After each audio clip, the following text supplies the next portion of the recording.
Good afternoon, ladies and gentlemen, those who are here with us today, as well as those virtually seeing us in terms of online. Welcome to our masterclass session, Developing Future-Ready Healthcare Professional, presented by the NUS Yong School of Medicine, where our vision is about inspiring health for all. So my name is Alvin, I'll be your MC for today. And for today's session itself, we're going to have in terms of the agenda, we're going to have in terms of our faculty sharing their presentation, followed by a panel Q&A. And thereafter, we have an exclusive invitation for both those who are here as well as at home to in terms of share with us with regards to the different topics on that. So in terms of the speakers for us today, we have Professor Chong Seng, Professor Zhou Wentao, as Professor Ching, who will share with us in terms of their presentation.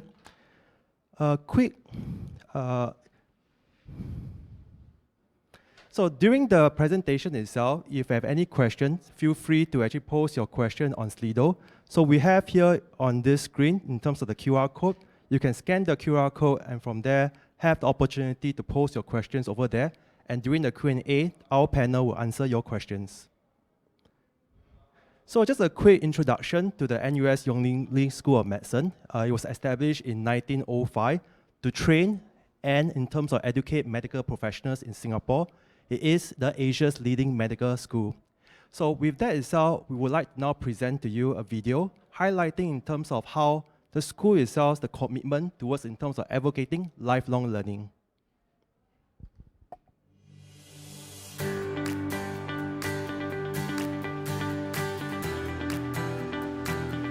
Lifelong learning is essential in healthcare because it helps to keep our knowledge current, even as healthcare becomes increasingly complex. There are always new things like skills to acquire and novel technologies to learn about, which we can then use to benefit the patients we serve. Especially in the climate of COVID-19, we can see that there's so much that we actually know so little of.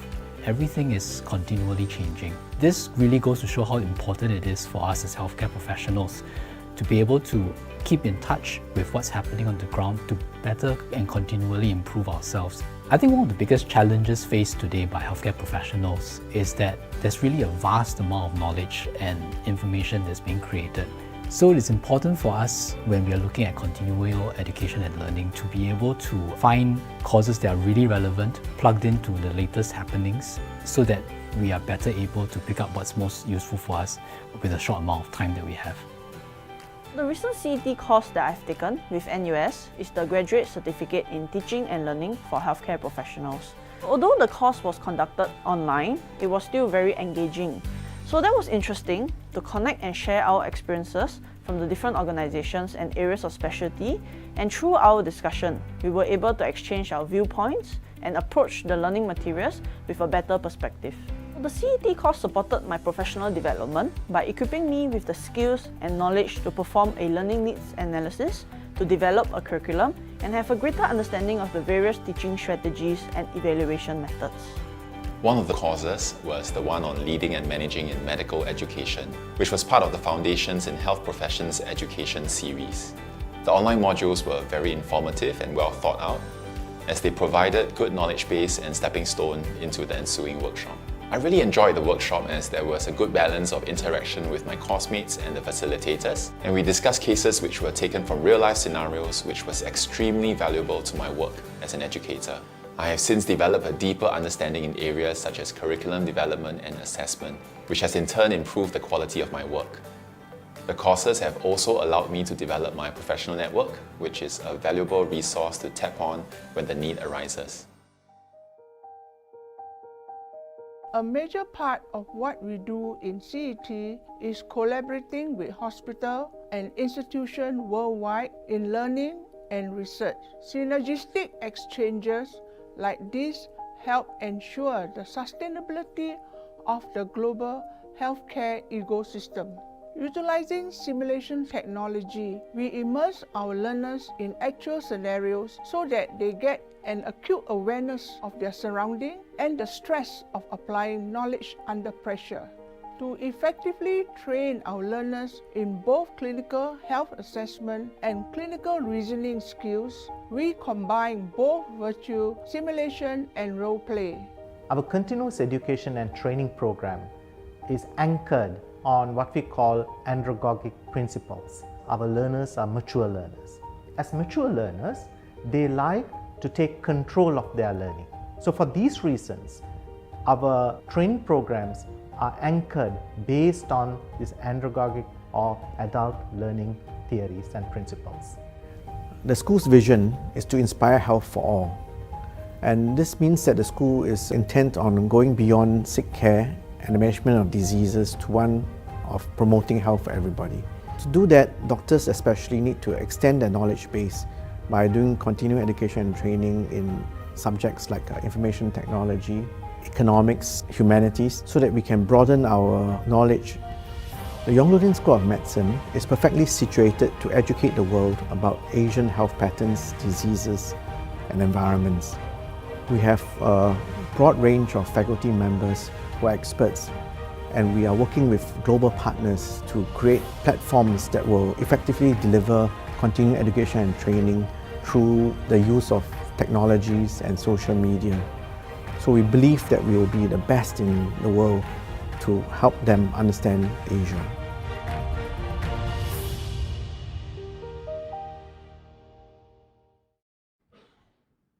So thank you for watching the video. So we'll now invite our first faculty speaker, Prof. Choon Seng. I will invite Prof. Choon Seng to share on the future-ready healthcare professionals. Thank you. Alvin, you got a clicker? Okay, thanks. Hi, good afternoon. Thanks for coming to the session, and thanks for those who are online to join us. Well, a little bit about myself. I'm a senior clinician, consultant in colorectal surgery, as well as I'm a teacher. I'm the program director for surgical residency program in NUHS. Also happen to be by the chance researcher, numerous publications, just because I end up teaching research to my students and they do publish. And finally, I'm also an administrator. That's where I am today, assistant dean for CET Enterprise in NUS. But I don't represent the future, because I'm here to give a talk about what future healthcare professional is, and it's really a complex. Yes. Oh, I'm so sorry. Thanks for the reminder. If anything at all, I'm beyond my mid-40s, and probably just about the present. And truly, the platform is changing. You could see that from the earlier talks this morning, as well as my earlier speakers. The complex landscape for healthcare professionals is rapidly changing. And as a today profession, as a clinician, you cannot be just satisfied with knowing just all about your healthcare provision. It's not good enough, especially for the future. And indeed, my commitments is just a little facet of what I feel that there are 3 areas where CET or lifelong learning really happens. The first, other than the fact that we need to be empowered in knowing not just interdisciplinary kind of knowledge, we also need to know the multiple skill sets that a clinician in the future needs to hold. Not just research, administration, teaching, but learning about things like IT, learning things about data, learning things about AI. These are going to be what that really troubles the clinicians of the future. Last but not least, we also need to know about how to collaborate across different platforms. I really like to mention about what our Minister Choon Seng mentioned this morning, about multiple schools, same courses, and one university. There's so many collaborations, and by hearing from our earlier speakers, there's so many different courses that we all have in sync with each other, at the same time with our own niche that we can grow and work together. I think the collaborative learning is also another thing that future clinicians will have to be prepared for. Slide next. So I'll start a recap is that, so where do we start since the platform or the landscape is so complex? And if you look at a quick recap about the health or the care economy, you're not just looking at healthcare, wellness, community care. You can find that medicine is basically about all of that and beyond, even covering digital care. And really, now is that for the expertise of today, we are no longer managing a siloed type of a healthcare provision, and that we have to aim to be one that not just continues to be sustainable in each of the bubbles, but also continue to make one that is involved in training and adult learning for the future generations, so that we continue to grow into one that actually evolves along with time. Slide next. So by being a rapidly growing sector, the 3 major impacts can be anticipated in the CET of a healthcare sector. I feel that if you think about it, we not just need to use tech to enable our quality teaching, but also our management from the day-to-day. We also need to provide more holistic and inclusive care collaboration between different disciplines. And last but not least, which is I find that is not really mentioned, is that we need to think about alternate sources of workers as valuable community resources in healthcare. And that's where CET comes in. Where if you think about it, there are so many areas of healthcare now. But the care doesn't really have to come from healthcare providers. They can come from social organizations. They can come from your social workers, the people who are involved in health prevention, screening, and these people also need some form of CET training. And so that's why we should not limit our adult learning within the healthcare professional learning alone. Slide next. So let's look at the impetus. Since we understand that the landscape is complex, where is really the impetus for growth? Well, there's a global shortage of healthcare profession. According to the WHO statistics, really we're going to get a shortage of about 18 million by 2030. I mean, as a healthcare professional myself, of course I hope to have more clinicians, doctors and everything. But the truth is that you're never going to get that kind of numbers, not in a single country or around the world. And that's where using non-healthcare professional kind of resources, training them, equipping them with the adequate skill sets to provide for healthcare is probably part of the missing puzzle that we haven't really tackled. Next. And where does Singapore stand? You could say that Singapore does have a bit of a better picture compared to the rest of the countries around our country. And at the same time, you could also see that then that is the exact opportunity for Singapore to position themselves, to become the trainer provider for people, not just healthcare within Singapore, but I would dare say in Asia. Because we are really in the state where we not just have the expertise, but we also have the capacity to build training programs for the region. Slide next. And if you go through the next few slides, I would just want to summarize a bit of the challenges. I think the other speakers have mentioned already in the earlier slides, where if you think about it, we have this kind of challenges that surround our healthcare sector right now. We're talking about health equity. The distribution of healthcare in the different areas of the world are different, as well as the challenges that face in terms of the resource allocation. If you look at COVID as an example, you could see that how different countries have managed and all working within their resources. Next one is about, sorry for the spelling error, that's not mental health, it's mental health and well-being. It is a global issue, I would say, that it is always about burnout, it's always about too much work, and as well as not enough quality time. It is something that is always not addressed at the primacy where most healthcare professions enter their workplace. The first thing you think about is expertise and proficiency. And mental health care seems to always be neglected. Next, you're talking about the future of medical sciences, where we talk about research, we talk about groundbreaking research. For example, the newest targeted therapy for cancer. We're talking about as well as the use of robotics, as well as other technologies in health sciences. The last few, I think it has been mentioned before. We talk about environmental sustainability, as well as the reducing our carbon footprint. Digital transformation is something that is a buzzword right now. And indeed, our own NUS, we have actually set up a department just to handle about digital transformation, as well as the use of such digital expertise within healthcare. If you come to then, other than knowing the challenges, how do we know what are the courses that we should emphasize on? Now, this is data that's actually extracted from SSG. I'm sure most of you have access to it. The first slide is about the different priority skill sets, the sectors where healthcare economy, or rather care economy, is in the need. And you can see the top 3 courses is covered in conduct and ethics, stakeholder management, and inclusive practices. I'll have a slide to elaborate a little bit more about them.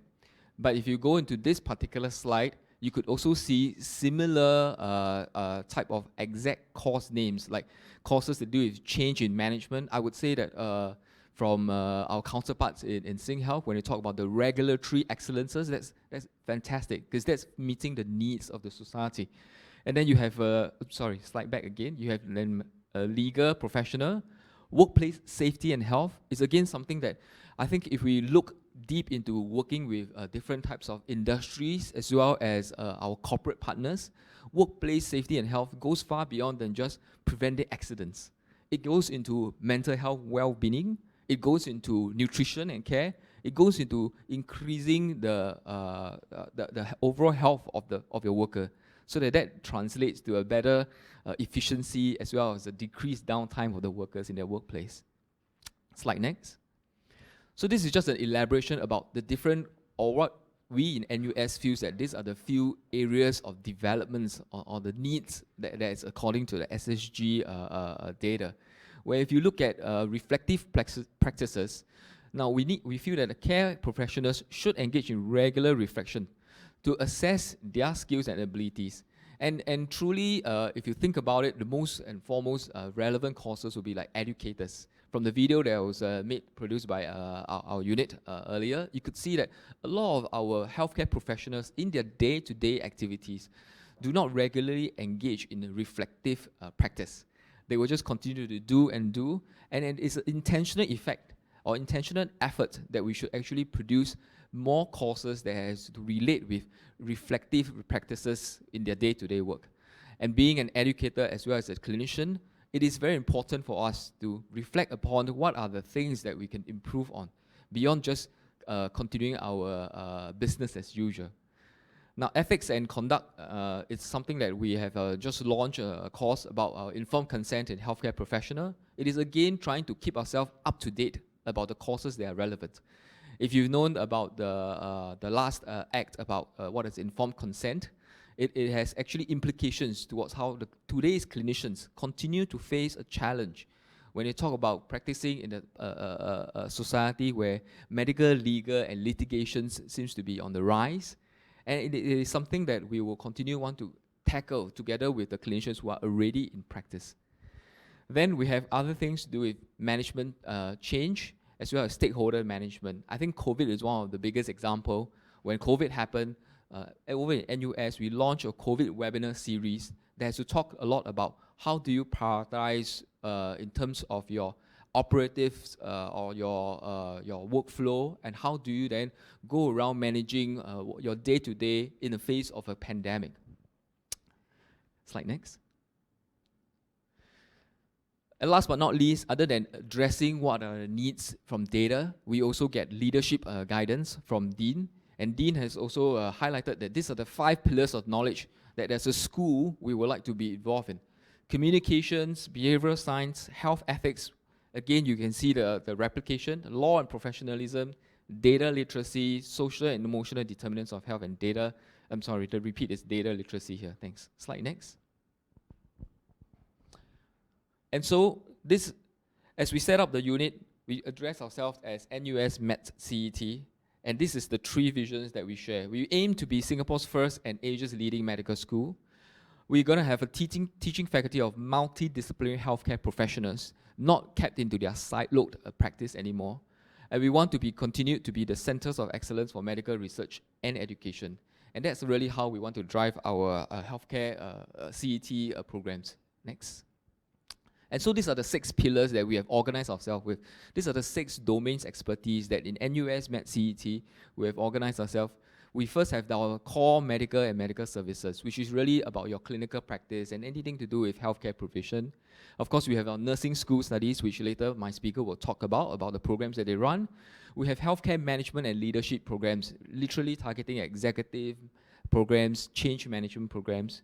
Of course, med education, and in the video earlier, you saw the head of the Center of Medical Education, Dr. Dujipa. He will be leading this entire effort. Healthcare ethics and governance, again, we have a branch known as the CBMB branch, we do the governance as well as ethics. And finally, we have a healthcare informatics, information and technology branch, again led by another clinician who is way knee-deep into the data literacy as well as the use of AI. Next. I know that this is a wordy slide, but believe me, I will not go through every box. There will be not enough time for even dinner. But this will be something as an example about how we organize ourselves. See, we understand that the courses are not just a one-size-fits-all. So hence, we have to tier it. we tier the courses into the basic, intermediate, and advanced courses.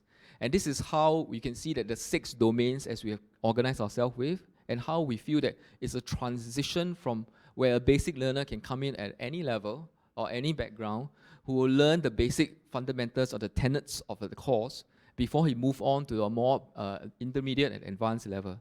As I mentioned just now, as a simple course as an example, as we launched this year, the informed consent for healthcare professional, it is really targeting at the immediate need, where there's a recent launch in the Act and the change of informed consent. But if the learner is really advanced, or he's into the change management, or is in an institute where he needs to understand the whole landscape and how he needs to equip his future practice, then he may be more important for that learner to go into advanced courses like understanding the essentials of law for healthcare professionals, or even talking about clinical decision makings. So this is how I feel that in CET, when we organize in such a what we call a heat map, it's going to be more relevant, structured for learners to understand how they plot their own trajectory about their individualized needs. Because we understand that CET needs is not a one-size-fits-all. Slide next. And so these are the 4 types of different courses. When we talk about the types, it means these are the way that we offer these kind of courses. Of course, we have the most familiar about the open enrollment programs, where it's typically targeted at upskilling and reskilling of professionals. So you have, like, for example, fundamentals or simulations, but you also have online courses. You can hear a lot about online courses now. We feel that online pedagogy is really the way to go, because it is something that helps us scale, and it is also something that helps us go for a global reach in our education efforts. Thought leaderships like the COVID webinars, as well as healthy longevity, being a niche target where people are looking at how we can continue in that space of research and education. And finally, we have our customized programs. And it's interesting here where this program about it's a program that is run by the life insurance agency, where they needed an update of the genetic disorders and the type of genetics conditions that people face. And they asked us to create these customized programs so that we can teach their employees about the latest and the newest in genetics. And really, it was really a fun course. And we enjoyed teaching them. And these are people who have no healthcare background and training, but it is so relevant to their day-to-day job that it becomes a very rewarding exercise for both the learner as well as the teacher. Slide next. And clearly, as mentioned before, we have to employ technology and andragogy that help us build on the robust learning platforms. So whether it is simulations, it is small group learnings, lectures, presentations, we even employ basically online learning tools and assessment tools that allow us to understand what the learner gaps are. I think this is a common facet for any school who's into this online learning space or CET learning, where the adult learners really needs to have an individualized approach towards their learning needs. Slide next.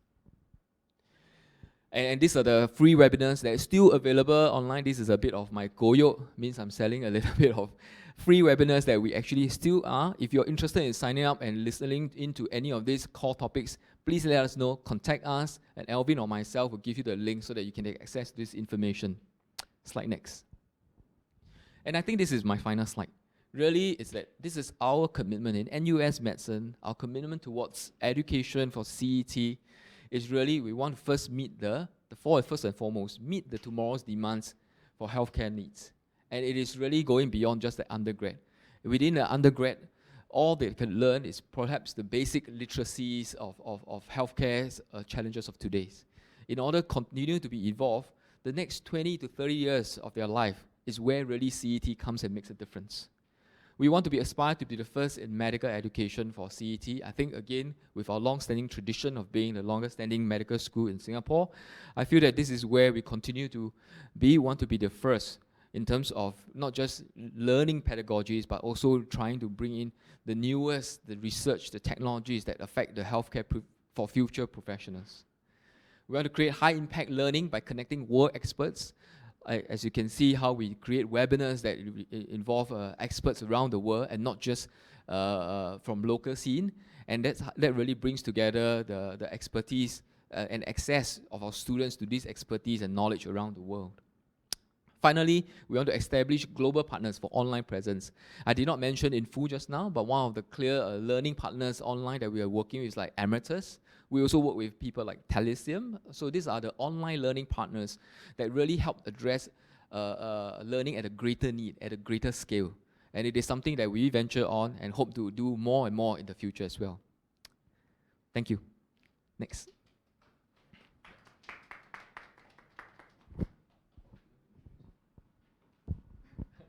Okay, thank you, Prof. Chong. Next, we have in terms of Prof. Zhou sharing us transformation of care for sustainable health.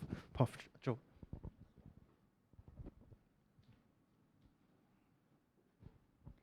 Thanks. Good afternoon, everyone. Also, good afternoon to the people online. I'm Wentao. A brief introduction. Actually, I'm an advanced practice nurse. I'm a nurse in background. And currently, I'm the director of educator at Leslie Center for Nursing Study. So that is the only school in Singapore actually training tertiary nurses at this moment. So my talk for today is transformation of care for sustainable health. So thanks, Dr. Choon actually gave rather a macro view of the cause. I think through what he has presented, it's not only the cause, it's analysis, design the cause, evaluate the cause, continue collaboration. While for my talk, I'm going to zoom in to mainly talk about the causes which we are conducting to focus to transform our Singapore healthcare. And of course, the ultimate goal is to really to make the care sustainable. So my the agenda for today, actually, I will touch a little bit about healthcare challenges in Singapore. I think Dr. Chong has touched on some, but we'll go in slightly different perspective. MOH strategies for sustainable health. Then I will focus on the causes, support the transformation of care, and to go for sustainability. And the cause we actually focusing is engage and educate public, which they are the most important people we should anchor on. Enable healthcare providers competency, how actually we can upskills or deep skills, reskill them to be ready to serve the care and expand the healthcare provider scope of practice. That is very important. I think the care scope need to be very fluid nowadays. And also empower healthcare leaders, embrace innovative changes. So these are the things I would like to share. A lot of times, sometimes I go overseas, I always feel Singapore has a good healthcare system.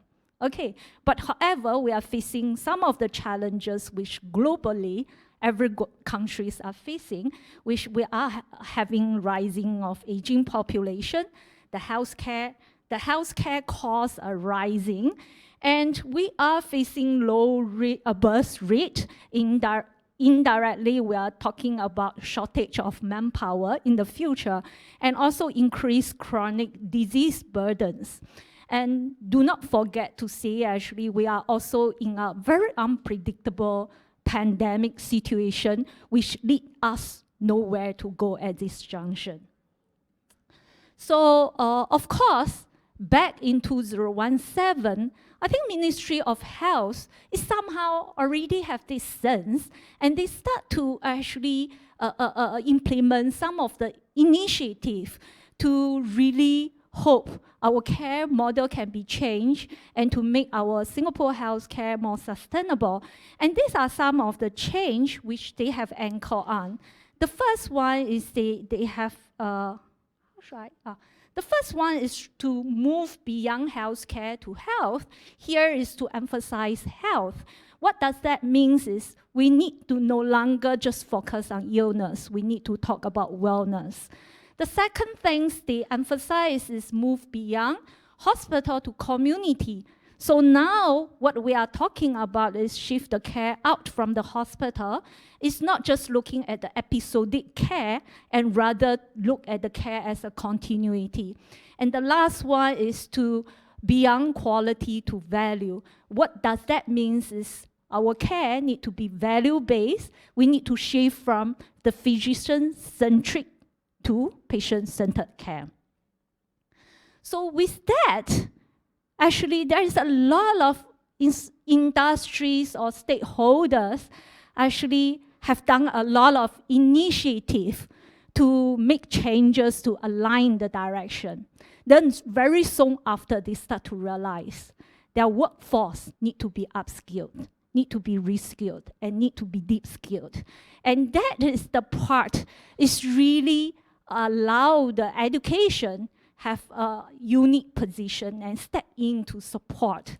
And I will touch on some of the courses which we have designed to support the initiative.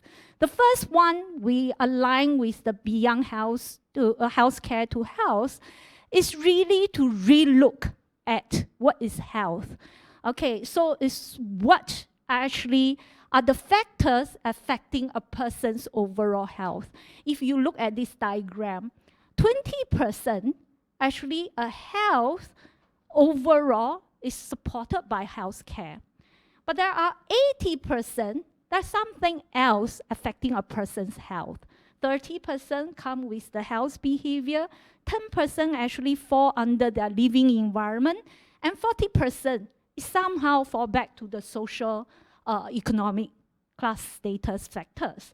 So all this actually give us a room to rethink how actually we support our population and our public to be actually enable them for self-care and also to improve the treatment adherence, which do not waste a lot of actually medical resources indirectly to say.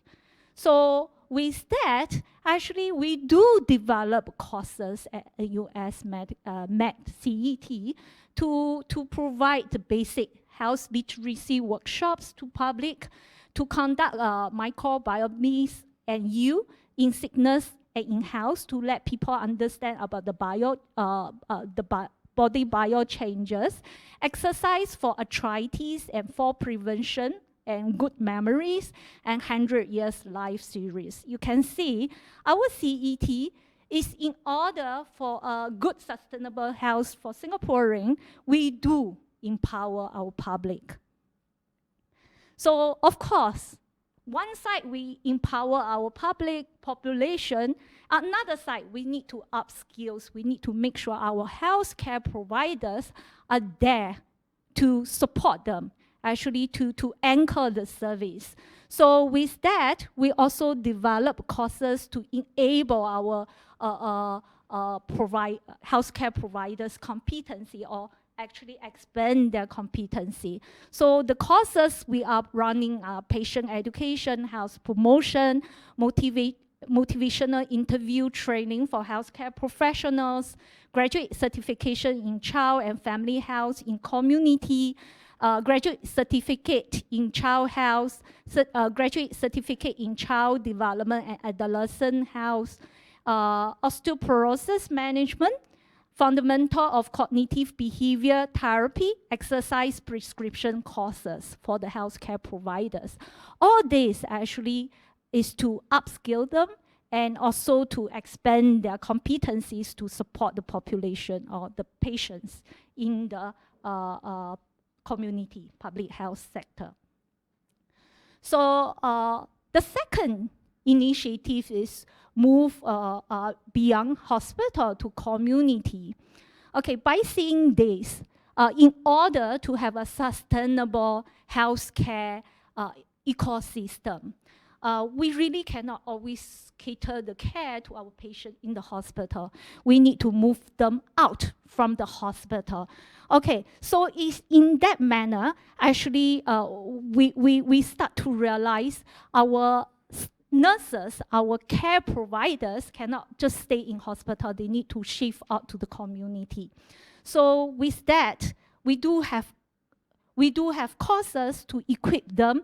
The courses like graduate diploma in community health nursing, chronic disease management, master of nursing program is really expand our nursing scope of practice to support the patient. And also we do have national collaborative prescribing program to let the nurses have the ability to prescribe to practice on top of their lesson. Evidence-based practice and also patient care telemedicine. We teach them how to conduct telemedicine.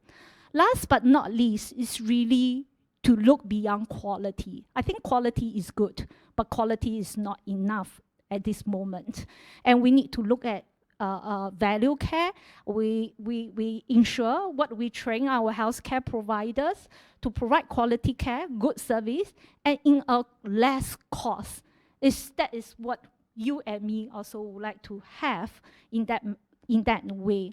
So the courses actually we conduct is mainly to empower healthcare leaders, which we provide them with the essentials of law for healthcare professionals, clinical decision makings on ethical and legal aspect, navigating medical laws and ethics, quality and patient safety, quality improvement for healthcare, and behavioral implementation science for health and healthcare services. So this is really to equip the nursing leaders.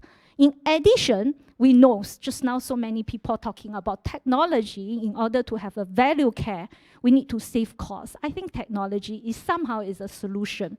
So with that, we do design a group of courses is to look at how informatics can enable value-based healthcare, health information and data visualization, beginning artificial intelligence through neuroscience, how to assess, and apply medical science data, and also drive innovative in healthcare. The final one is the innovation and entrepreneurship. So all this is really hope to bring the technology or innovative thinking into the training and to help transformation of the care and save costs and make sure that healthcare is sustainable. So moving forward, okay, definitely we are not perfect. There is room for us to further develop our courses. Moving forward, we would like to actually work together with stakeholders, work with industries to continue to develop courses to empower individuals to live a healthy lifestyle and to embrace community care supports, and also strengthening primary care capabilities, support healthcare innovation redesign. Last but not least is lead for the planetary health, global health, and sustainable health. We say thanks. I pass my time to Prof. Lau. Thank you very much, Professor Zhou. So a very good afternoon to all of you, and I'd like to acknowledge all those who are watching us online as well. I know some of you are actually not from the healthcare sector, so I think the next talk will be very meaningful for most of you, if not all of you. So my name is Ching. I'm a rheumatologist by training, and I'm the Vice Dean of Education in the NUS Yong School of Medicine. Now I have some good news and some bad news. Okay, the good news is Singaporeans have the world's longest life expectancy at 84.8 years. Celebrate. But what's the bad news? The last 10.54 years of many Singaporeans' life are living with disability. In other words, they cannot have their full quality of life, and that is a fact. So we can just think about what are these conditions, musculoskeletal disorders and many other things. And in fact, being a rheumatologist, I'm very concerned because things like degenerative arthritis, sarcopenia, infirmity, and falls and fractures are contributing to a lot of this loss of quality of life and loss of function. But the good news is there is also something we can do today to live life long and to live life well.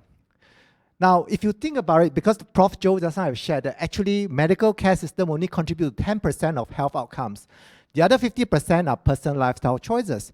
So there's a lot we can do through continuing education and training to enable this in our lives and also in the lives of our community and also the people we impact in our organization. And certainly to us, when we grow older, what we really want to have is security, social connectedness, and certainly being mobile and do whatever we want to do for the rest of our life. And in a way, the reality is upon us because Ministry of Health is going to embark on the Healthier SG care plan. In other words, as a Singapore, as a country, we're going to promote health and prevent illness in the first place. So how can we do that? The magic word is square the morbidity curve. Now, currently, most of us are living a life like this. When we're young, we live to a certain potential, but maybe not our maximal capability. And then as we start to grow older, especially the last 10 years, we start to suffer a lot of complications of illnesses, and our quality of life and ability just drop until we go beyond the point of death. But what can we do now is, because of all the knowledge that we know now and some of the healthcare plans that we're going to design, can we maximize our early childhood or even in utero life so that we can live to our full potential that's close to the maximum that our genetic composition allow us to? And then as we continue to live life, let's have not much illnesses if there is no complication, so that we can live to a ripe old age of maybe 85 or 90, and then live our last birthday with our friends and relatives, and then we just pass on our sleep at home. And that's the dream for everyone. And so one of the things that I often ask one another is this: what do we value most in life? What brings you or us the greatest satisfaction in life consistently? And what is your dream? And I would say most of you will agree that relationships is what we value most in life. Especially as you grow older, you realize that that's the most important thing. Trust me, for those who, I think most of you look like in your 30s, right? So you may not understand this, but as you grow older, you understand. And what brings us satisfaction is that if we are making something better, impacting life one at a time positively, nurturing something, grow a plant, have a pet, this always give us satisfaction, right? And finally, what is your dream? And for me, my dream is inspiring health for all, in the sense that can all of us live this full life and then pass on with all the community around us. And in a way, that is the vision of the school, inspiring health for all. And we believe that now we can do it together with our partners in the different agencies in Singapore, and let's embark on it together. So what then is purposeful longevity? It has been shown in many, many studies that as a person age, the important thing is that there should be the so-called ability to have financial security, continued opportunities for intergeneration bonding and social engagement. And that is actually very important. So the sense of meaning and purpose, the sense of mastery as you grow older and being able to do more things, and the sense of social connectedness is actually what will allow us to live life healthy and long. And so is there a simple way to do this? I'll call it the 6 easy way, or 6 E's way. Educate for life, and that's why we have this festival. Engage socially, and that's why we are sitting here together to learn. And of course, when you come for the courses, we will all learn together. Embed purpose, I think all of us can live that life. Is it inspiring health for all, or maybe climate change, or maybe equity in our society, etc. Encourage others, because as we study together, as we teach, we are encouraging one another. And in the process, you realize that you tend to eat less and exercise more. Okay. Now, how can we do that? For example, if you look at the courses that are provided, those in orange that Dr. Zhou has referred to are actually courses that all of us can participate now, and we are keen to work with all our partners in other industry to see how we can build on these courses together. So do give us feedback on what you think is something that you would like to partner us to do. And for example, health literacy, 100 years life and Tai Chi for arthritis and falls prevention and memory will be something that all of us can participate in. The 100 years life is a concept where many of us are actually going to live to 100 years old. So can we start to map our life in such a way that in our next 50 years or even 60 years, we know what we are going to do purposefully, and we can even live life in such a way that we can do different things. You know, maybe learn a new skill, integrate your old skills, and solve a new problem with a group of friends and live out your dreams. And I think that is a high possibility in our current situation.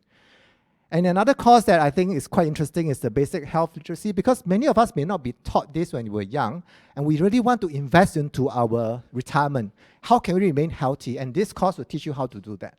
And finally, if you really like exercise and you don't want to do the jogging, why not do Tai Chi? Because it's been shown to prevent falls, help build your muscles, and even prevent dementia. So as a result, if you do this and then you teach it to your friends, you're actually doing something good. So how can we then put all this together, even in our young people? Although we don't have a course for children yet, or for our parents who is keen to bring up their kids smart and healthy, but there are a lot of evidence we're putting into webinars, and I'm sure some of these webinars will then be converted into courses. So do look out for it, and there's a webinar that's coming up, so do scan the QR code if you're interested. And finally, can we now consider an overall concept of putting these 6 E's together? For example, when we are in our 60s or even earlier, learn something that you know that you are passionate about. For me, it could be teaching Tai Chi. Okay? Learn how to care for yourself so you can live healthy and long. And then maybe some emergency skills, you know.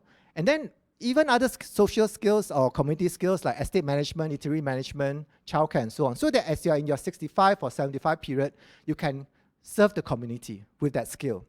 In that way, you actually have meaning and purpose, and some of these services can also have a little bit of dividends, whether it's a time bank where you store, or you actually have some kind of income where you can donate away, or you can use it for yourself.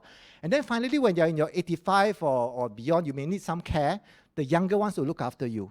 And that kind of community growing all together, aging in place, is probably what may allow us to really live to a ripe old age and still have meaning and purpose. And so, in summary, let's look at the 6 easy ways to have healthy longevity or even purposeful longevity in relationship to NUS lifelong learning. And just be mindful that healthy SG is upon us and it's becoming a reality.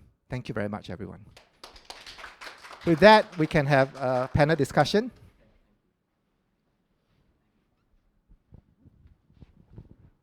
Again, thank you to all my speakers. Really very, very pleasant to have them. And we'll go to the Q&A. Are you going to flash the Q&A behind us? Okay, so apparently I'm the moderator, but very interestingly, we have a lot of questions that are actually targeting towards non-healthcare professionals. I guess the message really got through. And just to let you all know that we do offer all kinds of courses for healthcare professionals. The first question is, how can non-healthcare professionals contribute to ease the rising healthcare needs of society? I think, in short, we know that prevention is better than cure. And truly, there's a lot more things that non-healthcare professionals can be involved in the preventive care. You can take simple examples, like, for example, your gym trainer and who also knows about nutrition. He backs up as a nutritionist. You can also talk about like people who are in the social organizations, who visits to elderly centers and who pay visits to basically centers where the home-aged. And they can provide not just some form of physiotherapies, you can also provide some kind of education, as well as all the courses that just now Prof. Lau has mentioned. If they're equipped with the skills of healthy living, they will be the ambassadors for care. And I think in 2017 in Singapore, I think HPB actually launched this concept of health ambassadors. And in fact, those are one of our target groups where these health ambassadors continue to be basically influencers as well as information messages to the general public of what healthcare or healthy longevity or good living and well-being is about. The next 2 questions, I'll just take them before I pass the mic over. Where can I learn more about CET program offerings from NUS Yong? There's a website. For the details of the website, I think Alvin and myself later will provide to you all. Which courses are recommended for non-healthcare professionals to attend? I would say everything. Or rather, really, there's so many courses that you could find relevant or perhaps potentially relevant to your future workplaces, as well as to this ideal or this our whole ideal about inspiring health for all that you can be relevant with. So do continue to take a look at all the offerings that we have on our website. Next one is, how can stakeholders reach out and collaborate with NUS MedCET to co-design courses? I think this question I'll pass to Prof. Zhou, together with this question about, does NUS Yong Medicine work with healthcare industry and commercial partners to train non-clinical professionals? Okay, thanks. Thanks for the question. I think definitely we are. What the approach is, usually people come to us, we will do a need analysis because that is very important. Make sure the program design is relevant to the industry. Then from there onwards, we will design the structure, how to run the training. And of course, the most important things we will actually evaluation and to constantly improve for the program. So yes, we do. If there is any needs, I think can reach out to Alvin or reach out to us. Thanks. Yeah, indeed. And the other example that we've given is like health insurance and healthcare, right? Insurance policy makers, as well as strategic alliances, when they want to know about the impact of healthcare overall to the population-based studies. These are some of the examples of the CET courses that we do provide with organizations. Thanks, Prof. Zhou. I'll pass the mic over to Prof. Lau. The question is, multidisciplinary teams are prevalent in healthcare setting now, any tips and advices? Oh, okay, sorry, the thing is shifting because too many questions coming in. Hold on, can you hold this for me? I lost that question. Here, oh yes, oh it went up. Any tips or advices for training and development of such teams to improve outcomes? So actually, we are very mindful of the new needs and skills that are required. For example, in terms of team-based care and the need for better communication and interprofessional collaborative practice is something that we are also focusing. And in fact, it's a core skill of our interdisciplinary team now. And in a way, we're also keen to go transdisciplinary or trans-profession. In the sense that, for example, if you're an IT expert, you're an engineer, or you are just keen on healthy living, we can actually work with you to see how we can also do trans-professional collaboration to train yourself and maybe even your organization with new skill sets so that you can solve new problems. For example, in design of houses or living spaces, how can we be more healthy? In engineering design, how can we build in the ergonomics? Maybe with dealing with the silver generation or people with issues on the ground, can we also try to work together? So we're very keen to have our audience online and in the present place to give us feedback, and we can work together on these opportunities. Thank you very much. Yeah, indeed. We use a lot of like simulation-based healthcare training as well, and also a lot of right now we actually explore a lot of these video-based kind of CET programs, where it will help to promote not just the siloed medical practice, but really working across disciplines. And what Prof. Lau is also alluding to is that working across professions. That means beyond medical to industries, to engineers, to architects as well. Okay, how can I... Oh, we are ending already. Okay, thank you. I think last question, I guess. No more already. Okay, okay, can. Thank you all so much. Sorry for the time. Thank you. That's all. Thank you.